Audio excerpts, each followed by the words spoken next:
টপিকটা আমি আলোচনা করব সেটা হচ্ছে যে সমস্ত ছাত্রছাত্রীরা বলতে গেলে পলিটেকনিকে বলতে গেলে তোমরা পড়াশোনা করছো, তো সেই ক্ষেত্রে আমি আজকে সেই বিষয় নিয়ে আজকে আলোচনা করব। তো অবশ্যই ভিডিওটা মন দিয়ে দেখবে।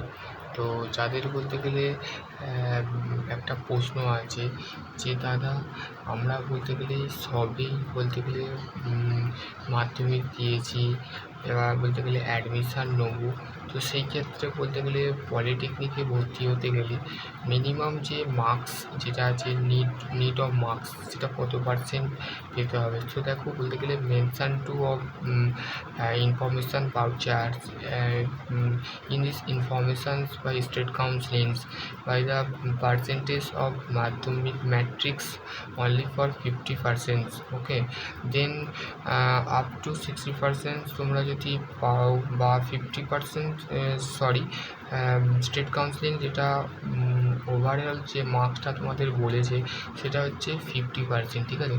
50%-এর নাম্বার যদি তুমি কম পাও তার ক্ষেত্রে তুমি কিন্তু বলতে গেলে তুমি চান্স পাবে না, ঠিক আছে। তো সেই ক্ষেত্রে বলতে গেলে তোমাদের কাছে 50% তো ম্যান্ডেটরি। কিছু কিছু ছাত্রছাত্রী বলতে গেলে এমনও দেখা যাচ্ছে তারা বলতে গেলে মাধ্যমিকে কম নাম্বার পেয়েছে বলে তারা সুসাইড করতে যাচ্ছে, কেউ ট্রেন লাইনে যে জান দিচ্ছে, এই ঘটনা আমি শুনতে পাচ্ছি। সেই ছাত্রছাত্রী আগামী দিনে তোমরা কী করবে আমি সেটাও জানি না। তো সেই ক্ষেত্রে তোমাদের যে পরিস্থিতি আমি যেটা বুঝতে পারলাম যে দাদা আমি যদি জিএক্সপো ফর্ম ফিল আপ করি আমি কোন ট্রেড নেবো, যে ট্রেড নিয়ে পড়াশোনা করলে সরকারি চাকরি পাবো। আরে তোমরা আগে সিদ্ধান্ত নাও, তোমরা যা বিভ্রান্ত সৃষ্টি করেছো, বোর্ডও বলতে গেলে বোর্ডেরও মাথা খারাপ হয়ে যাবে, তোমরা বলতে গেলে আগে ঠিক থাকে, ঠিক আছে। অনেক ছাত্রছাত্রী, আমি একটা বলতে গেলে মেধাবী ছাত্র, তার নাম অনিল কুমার না কি একটা সামথিং হবে, তো সেই ছাত্র বলতে গেলে গতকাল তার বাড়ির মধ্যে সে বলতে গেলে সুসাইড করেছে। তো দেখো তার বিষয়টা কী। তো সেই ক্ষেত্রে তোমাদের ঘরে আমি এখনও বলছি তোমরা সাবধান হও, ঠিক আছে।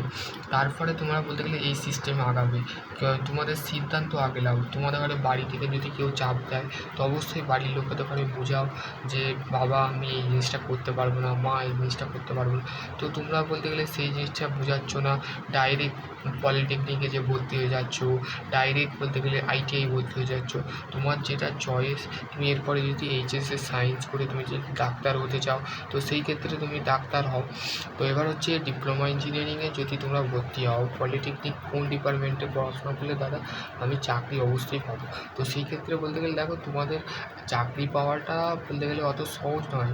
তুমি যে ডিপার্টমেন্টেই পড়াশোনা করো তোমাকে চাকরি পেতে গেলে পরিশ্রম করতে হবে, এবং বলতে গেলে কঠোর থেকে কঠোর পরিশ্রম, যে পরিশ্রম তুমি করলে তোমাদের বলতে গেলে সম্পূর্ণ তোমরা বলতে গেলে গাইডলাইন পাবে।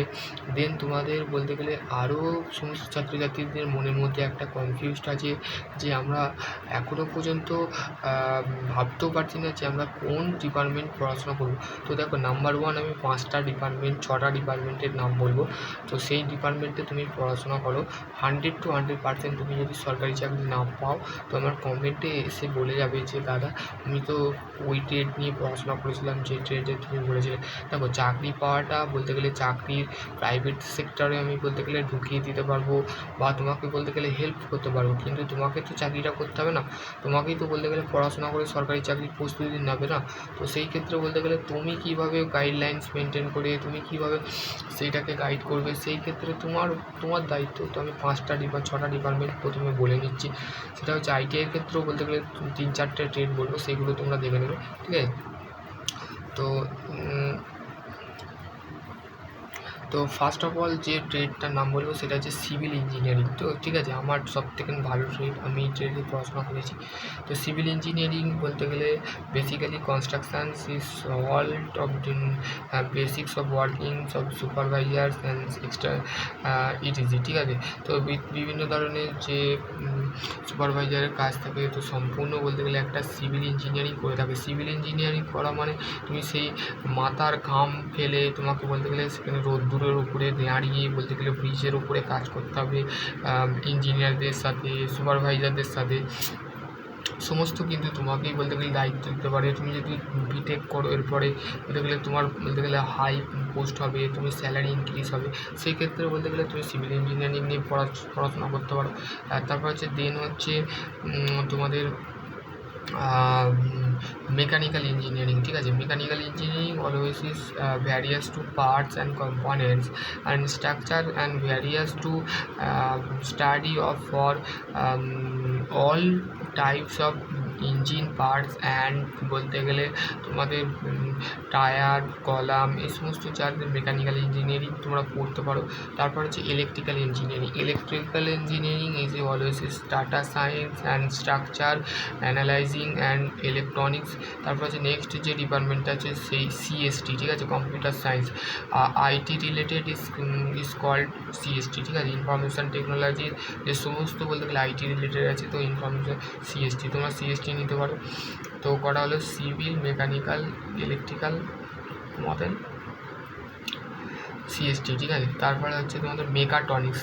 Mechatronics is a pursuit of electrical and mechanical component of both communication parts called হচ্ছে মেকাট্রনিক্স। মানে ইলেকট্রিক্যাল এবং মেকানিক্যাল দুটো পার্টই তোমাকে পড়তে হবে।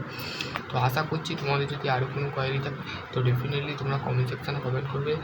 আর তোমাদের যদি এর মধ্যে আরও কোনো কোয়ারি থাকে অবশ্যই কমেন্ট করো, ঠিক আছে। কমেন্ট করো এবং বলতে গেলে চ্যানেলে একদমই লাইক আসছে না, তো অবশ্যই তোমরা সাপোর্ট করো, ঠিক আছে। আশা করছি তোমরা বুঝতে পারবে। নেক্সট ভিডিও নেক্সট চ্যানেল, তখন ভালো থেকো, সুস্থ থেকো, থ্যাংক ইউ।